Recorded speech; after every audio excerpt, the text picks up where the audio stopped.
Verið hjartanlega velkomin í stefnumót með Hörpu. Við erum að sjálfsögðu hér á strikinu á Akureyri og ég að fara að taka viðtal við hana Katrínu Jakobsdóttur, forseta frambjóðenda.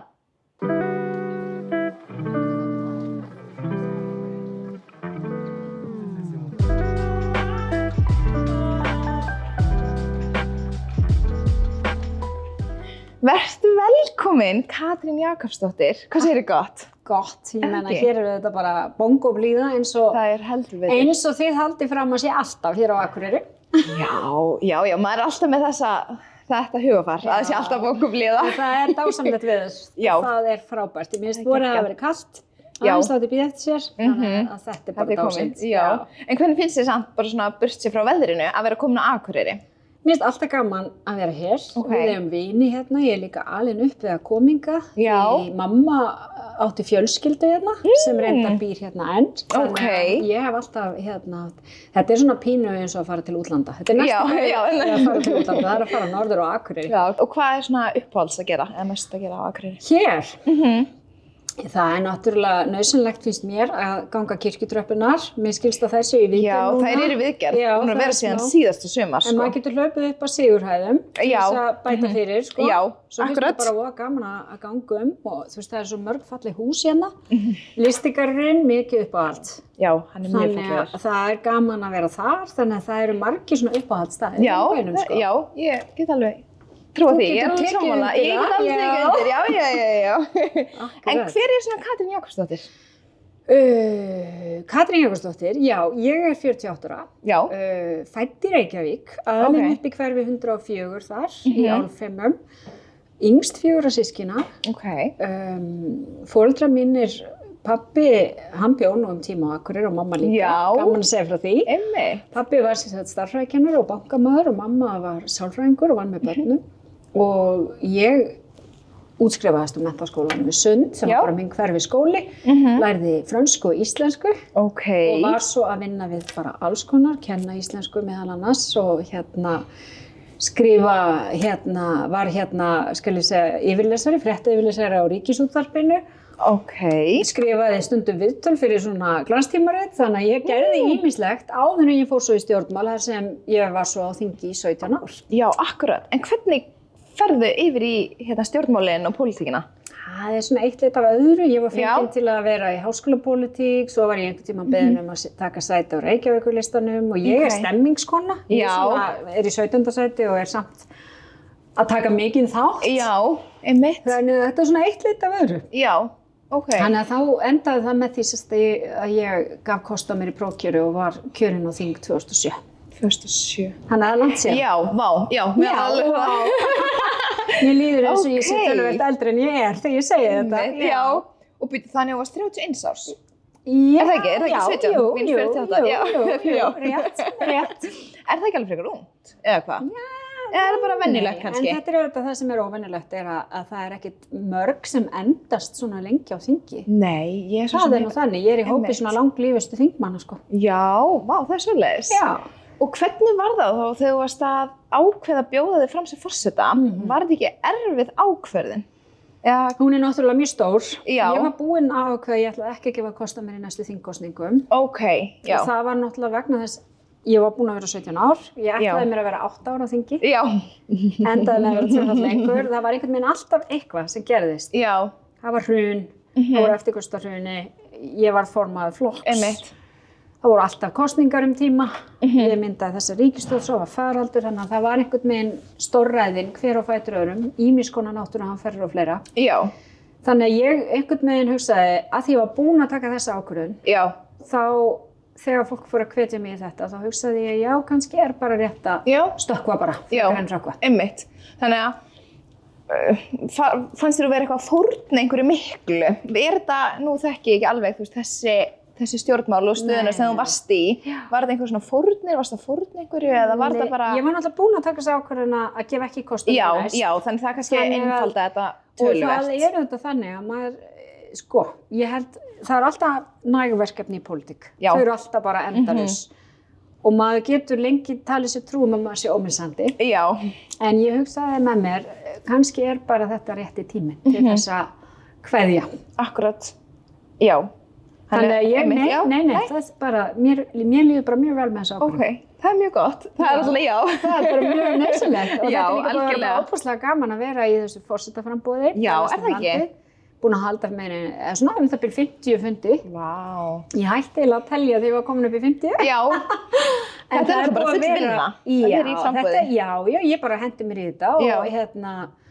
og það er búið að vera ótrúlega gaman, ofboðslega vel mætt, frábærlega mætt núna áðan á Ráðhústorginu og svona virkilega jákvæð upplifun, finnst mér, að hitta fólk. Það er gott að heyra. Já, bara að ræða bæði forsetaembætti, framtíð bara Íslands, það er verið að, ég er auðvitað að setja ákveðin mál á oddinn og fólk hefur áhuga á þeim, vill ræða þau, þannig að þetta hefur verið mjög gaman. Akkurat. Ein spurning svona fyrir hönd landsbyggðarinnar. Já.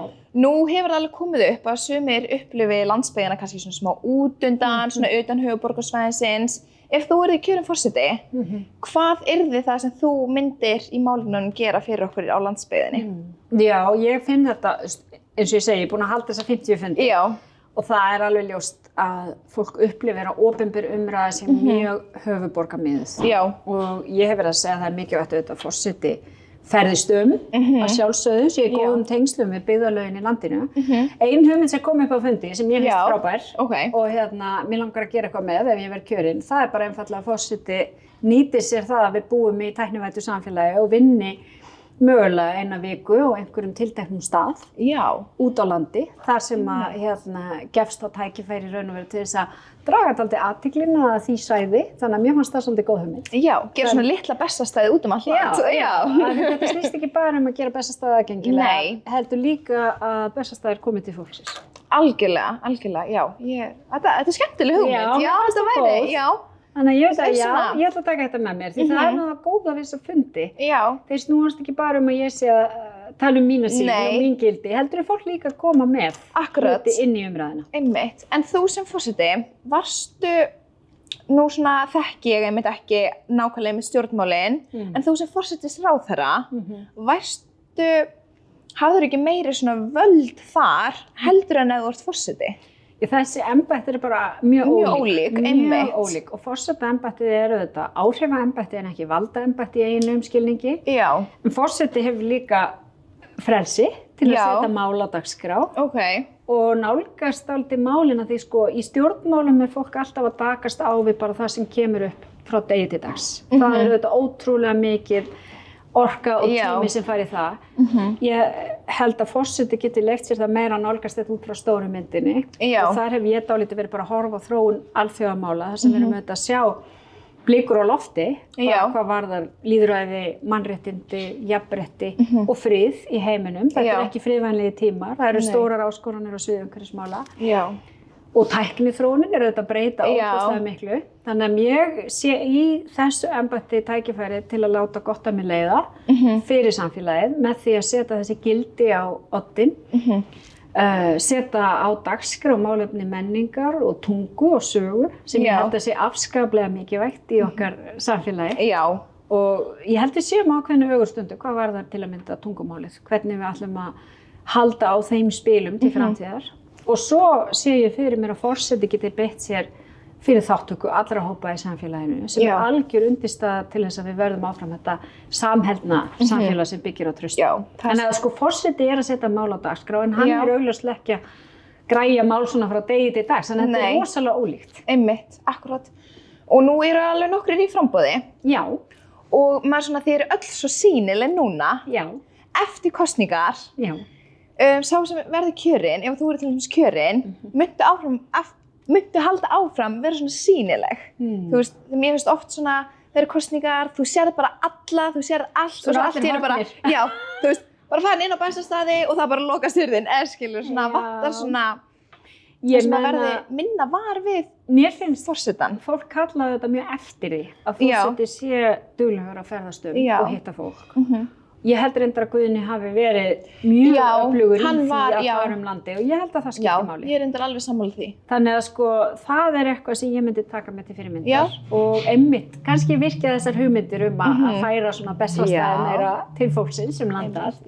Mér finnst það spennandi af því að En sko ég er allavega ekki að gefa kost á mér í þetta nema að því að mér langar virkilega svona að gera gagn. Já. Þannig að þannig horfi ég á þetta embætti sem ákveðið tækifæri til þess. Já, algjörlega. Þetta bara, mjög gott og verður ótrúlega spennandi að fylgjast með. Já, ég held að þetta verður spennandi lokavika. Er það ekki? Já, það er náttúrulega bara 6 dagar. Já, maður er alveg týndur. Já, ég er bara týnd með þér, sko. En svona ein lokaspurning, hvernig tekurðu kaffið þitt? Alltaf með mjólk. Alltaf með mjólk? Já, eða rjóma. Stundum heima, sko. Það er svona sunnudag. Kaffi með mjólk eða rjóma. Og svo finnst mér kaffið latte og gott. Ég er á svona fínan stað, en heima er þetta bara pressukaffi. Já, pressukaffi? Já, pressa sjálf. Ok, það er alveg flott. Já, mér finnst kaffið voðalega gott. Það er mjög sjarmerandi, já. En annars þakka ég bara kærlega fyrir og bara gangið vel áfram. Takk fyrir. En mér langar að biðja ykkur að gerast áskrifandi á YouTube-rásin okkar með því að subscriba hér fyrir neðan. Síðan erum við á samfélagsmiðlum, Instagram og Facebook erum við kaffið.is og TikTok kaffið TV. Takk fyrir að horfa og við sjáumst í næsta þætti.